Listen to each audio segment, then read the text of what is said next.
Hey everybody! Welcome to what I am calling a new series, or actually it's the first series. It's a series that I am calling Paranormal Stuff.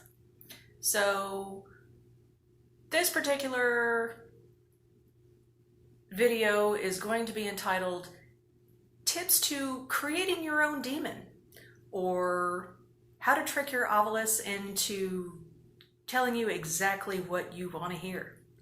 So let's get started. First things first, I'd like to give a tiny little shout out to our sponsors today. Today's video is first off brought to you by coffee. That's right, coffee. Bringing a level of happiness to my life that very few things can actually achieve. So coffee, get you some. Our next sponsor I'd like to thank is my cats.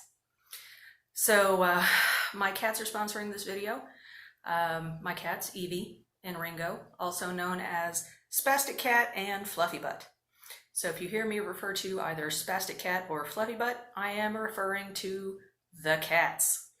So that's pretty much it. They sponsor me, I sponsor their catnip addiction, so yeah, there you go.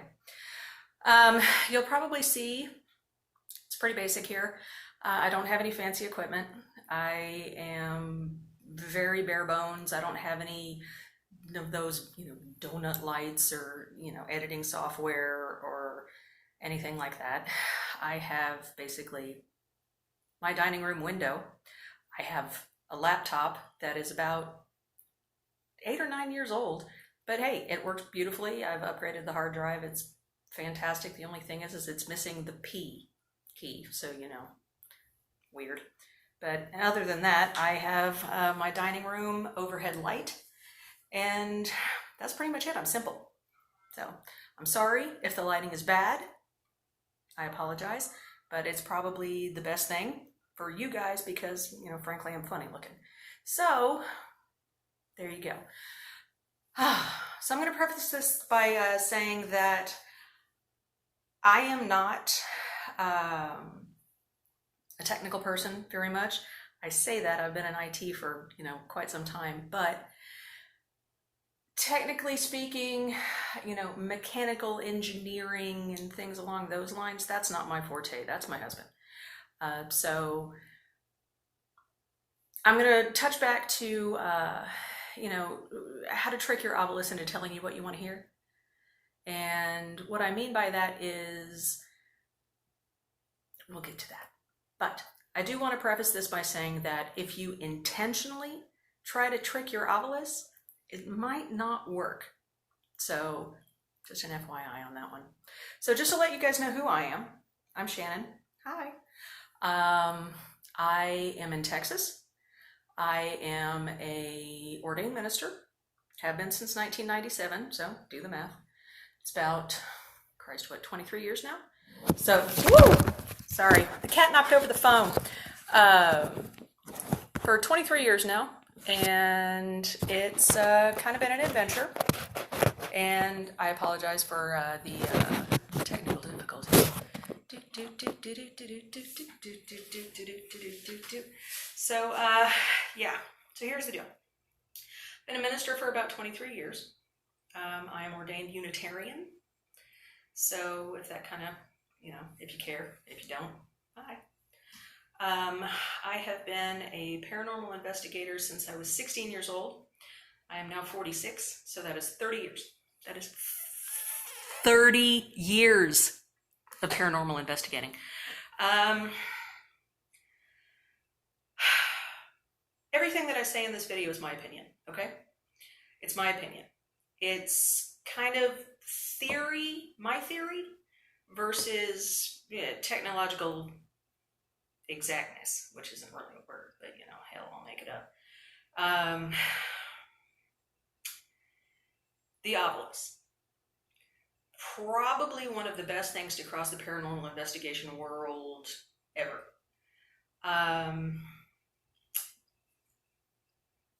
It works by taking energy and translating it into words.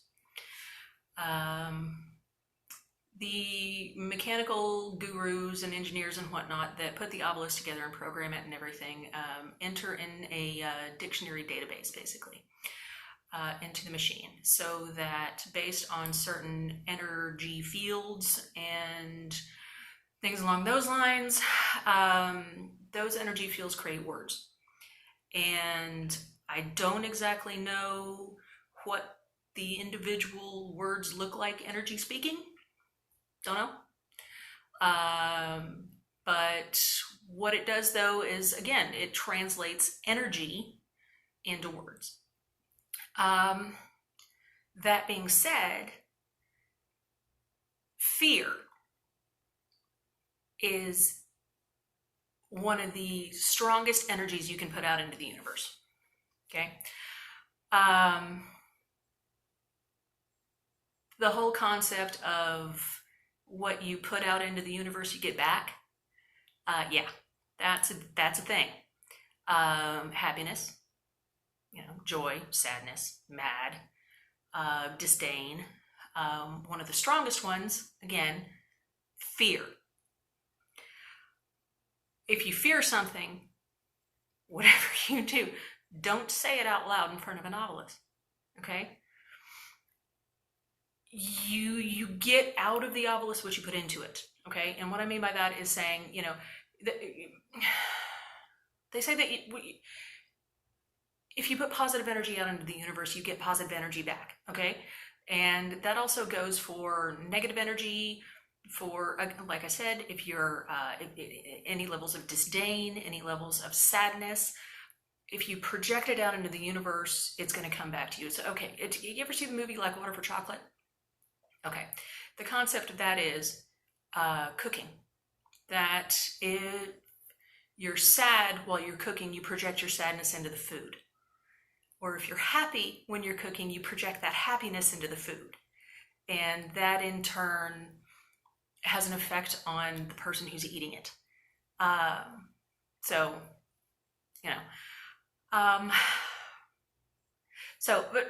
the next subject that I want to touch on now that I'm sitting here thinking about it is, I wanted to give you a comparison between the Ovilus and the spirit box. Okay, the Ovilus is based on energy. Like I said, it translates energy that it feels, insert air quotes here, from its surroundings into words. Okay, now a spirit box is completely different. A spirit box takes radio waves, and that's what feeds it. Excuse me, hiccups. Coffee. It takes radio waves and translates and sort of gives a jumping off point. It gives an environment for communication to be made based on those radio waves. Because radio waves, microwaves, water, things like that tend to enable or help along the spiritual contact. So it's kind of the deal on that one. The Ovilus goes by energy. Energy, energy, energy. So put a pin in that. Like I said, you get out of it what you put into it. Positive energy out into the universe, it'll return to you. Same with negativity. Same thing with negativity. Most times, for most people, fear equals something negative. If you fear something, it's a negative thing, right? Otherwise, you wouldn't be afraid of it.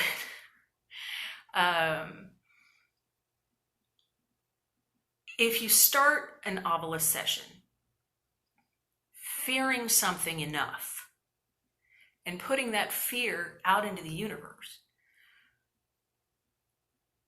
it doesn't matter what that box says.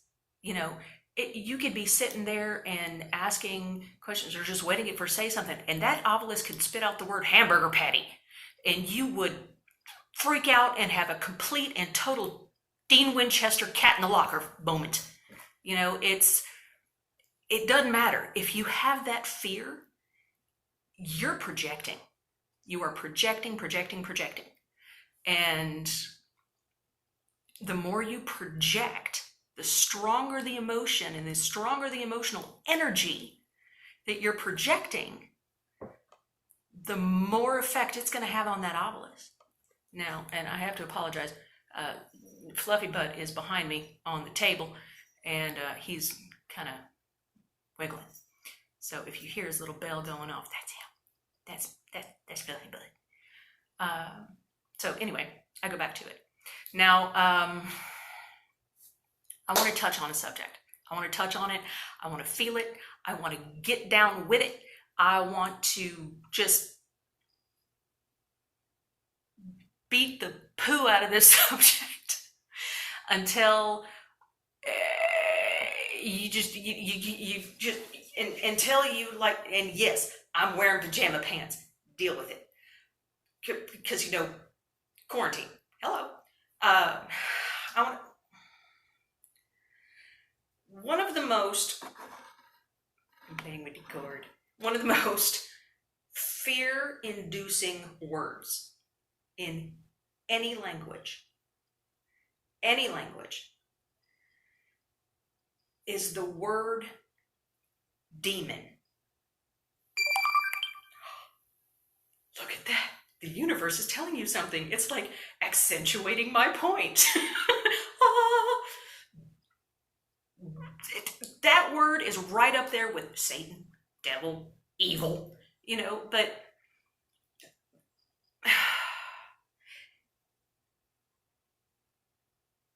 most people in the world are inherently afraid of demons, okay? Very few people in this world are not afraid of anything. Normally, most of us have a fear, at least one.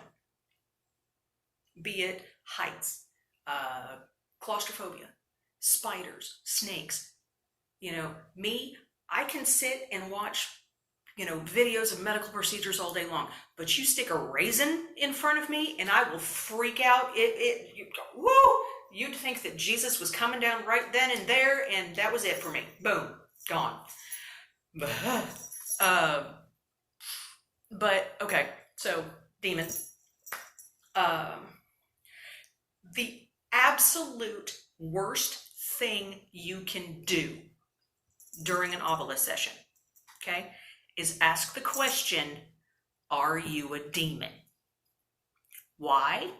A, because they lie. Demons lie. Are they really going to say, oh yeah, sure, I'm a demon. Can I come and play? No, they're not. They're not going to. 2,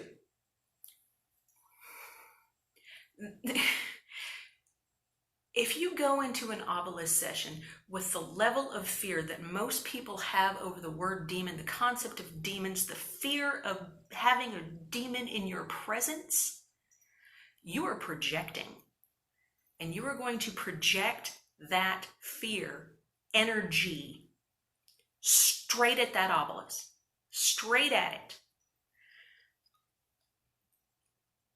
If you say the word demon, the word automatically causes intense fear. Automatically. And the speaker will pick it up. That obelisk will pick it up because of the fear you have of the demons. You are emitting so much fear into that machine and into the atmosphere and into the energy field around it. It will go straight to that energy translator, and it will tell you exactly what it's been energized with. That fear. What is that fear? What was the biggest fearful word that you said? Demon. What does the obelisk have to do? It's been programmed to pick up energy, strong energy. And most of the time with, this is pissing me off, I'm going to pick it up. Most of the time with Ovilus sessions and whatnot, you are in a tense situation. You know, you are thinking about your fears. You're thinking about the situation that you're in, the environment that you're in, and you're fearful. You're energized with it. And never ask if it's a demon. Ever! Because if you do, you're automatically throwing your fear at that box, and it's going to return it right back to you, and it's going to bring that word to you. It's going to say, demon. Why? Because that's the energy that you're giving it, and that energy is translating to the word demon. Okay? So, anyway, emit enough fear energy in your area, and the Ovilus is going to pick it up and interpret it and spit it right back out at you. Okay? Does that make sense? Am I making sense? Okay. So, next thing is,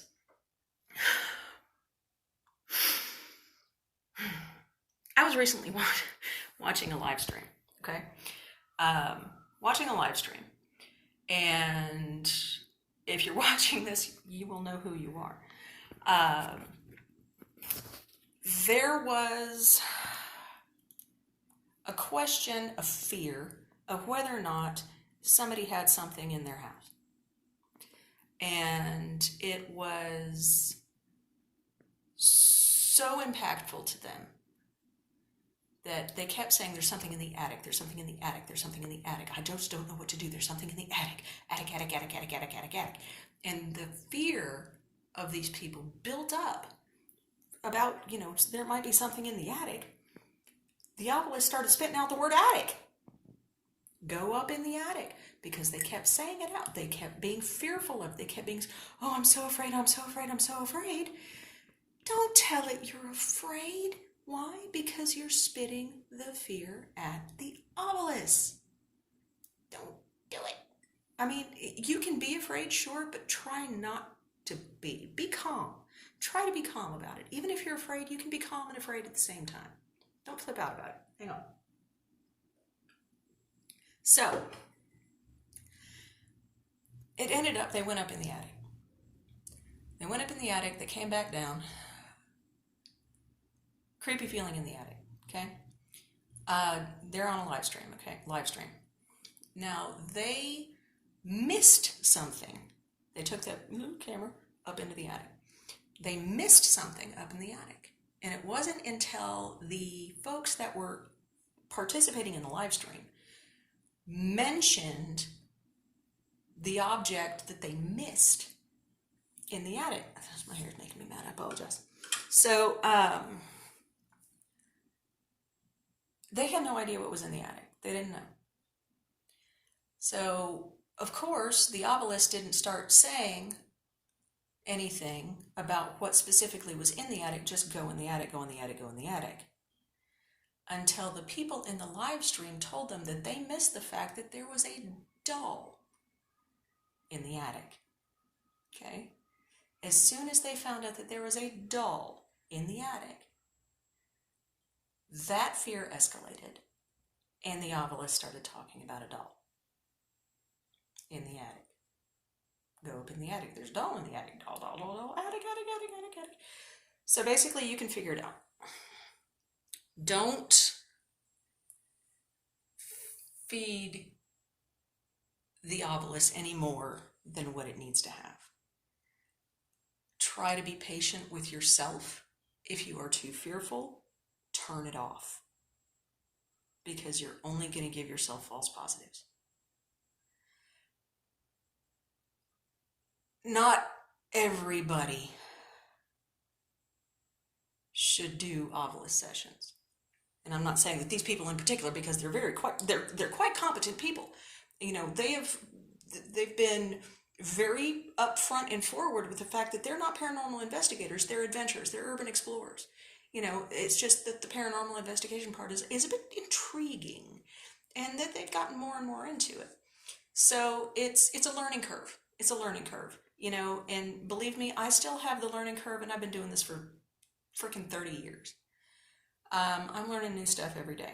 There's always some sort of like newfangled machine or something or other coming out, and I gotta figure it out. So anyway, that's basically it. That's my opinion on the Ovilus. Take it as you will. If it's any consolation, feel free to pray, feel free to send out good vibes, feel free to burn sage, feel free to do whatever you have to do to feel comfortable with the situation that you're in and feeling comfortable with your investigative skills. If you are not comfortable, don't do it. If, for crying out loud, please, God bless America, I am going to tell you this. Hi, I have green eyes. Do not ask if it is a demon. Okay? Not only, that's just rude. And another thing. If you are doing an Ovilus session, spirit box, Ovilus, anything, just pick a feature. Don't ask if, is there something here with us? Dude, these were people. These were people. Is there somebody? They might be expired, but let's have some sensitivity here. It's somebody. You wouldn't like it if somebody came up to you and said, is there something? Can I help you with thing? You're not a body, you're a thing. No, come on. It's sensitivity, even if they're expired. They're spirits, they're ghosts, they're entities, they're whatever you want to call them. They're there. They're everywhere. Pardon me. It's like, is there anybody here with us? They're everywhere. And they might not want to talk. They might not want to talk. It's, it's up to them. It's their deal. It might be residual. It might be a residual haunting, and they ain't gonna say poo. Because it's residual. They can't respond. Think about it. If they want to talk, they will. And God bless, please do not provoke them. Don't say, you don't want to say anything to me? Oh, you're a coward. Really? Think about it that you're talking to somebody that is still breathing, still corporeal. Think about it if somebody said that to you. If you were having an argument with somebody, you're having a discussion with somebody and you didn't particularly feel like answering their question, they say, oh, well, you don't want to answer me, you're a coward. How would that make you feel? Would that provoke you? Would you want to answer them, or would you want to retaliate? They might be expired, but they're still there. People say, oh, ghosts don't have feelings. Do you know that? For a fact. Can you say that for a fact? No. You can't. You don't know if ghosts have feelings. Obviously, they're, some of them are sentient enough to have conversations. Why can't they have feelings? Just because they're no longer corporeal doesn't mean that they can't emote. I mean, we all emote. Happy, sad, mad, whatever it is. You don't know if ghosts emote. Just assume they do. Assume they do. So, that's pretty much my soapbox. I've talked your ear off long enough. Thanks for sticking in with me. Next time, the subject will be, why are you running from sounds of footsteps? I don't get it. We'll discuss. So, thanks again. Appreciate it. If you want to make sure that you catch the next few episodes of this, please feel free to hit the subscribe button. I'd love to have you. Hit the little bell, bing, up at the top, so you get the notifications that my next video has been posted. And hey, hit the like button. If I see you guys, I'll come to your channel. I'll see what you're doing, and I'll subscribe and I'll like you. you know, it's YouTube community, guys. So, anyway, I'll see you guys next time. Thanks for watching. Never give up, never surrender. Cheers.